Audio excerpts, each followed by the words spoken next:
Marahay na hapon, Bicolandia. Narito ang latest update tungkol sa lagay ng panahon ngayong March 17, 2026, alas 5 ng hapon dito sa Kabikulan.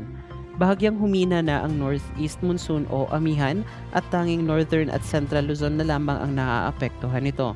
Localized thunderstorms naman ang maaaring makaapekto sa iba pang bahagi ng bansa.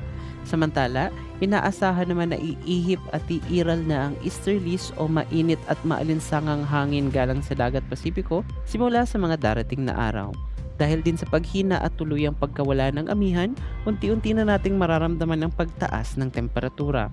Dito sa Bicol Region, dahil hindi na tayo naapektuhan ng amihan, asahan pa rin ang bahagyang maulap hanggang sa maulap na kalangitan na may kasamang pulo-pulo o isolated na pag-ulan, pagkulog at pagkidlat dulot ng localized thunderstorms, lalo na sa hapon o gabi.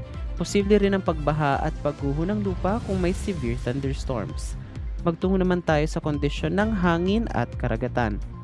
Mararanasan natin ang katamtaman hanggang sa malakas na ihip ng hangin na magmumula sa hilagang silangan hanggang silangan. Ang alon naman sa ating mga baybaying dagat ay posibleng umabot sa 2 hanggang 4 na metro ang taas. Wala namang nakataas na gale warning sa mga baybayin ng ating rehiyon. Ang agwat ng temperatura sa Kabikulan bukas ay maglalaro sa 21 to 31 degrees Celsius.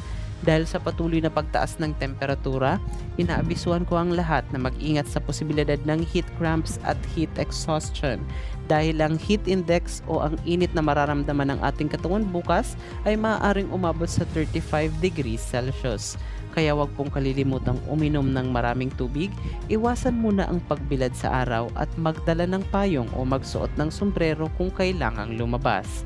Ang araw ay sisikat bukas ng alas 5:51 ng umaga at lulubog bukas ng alas 5:56 ng hapon.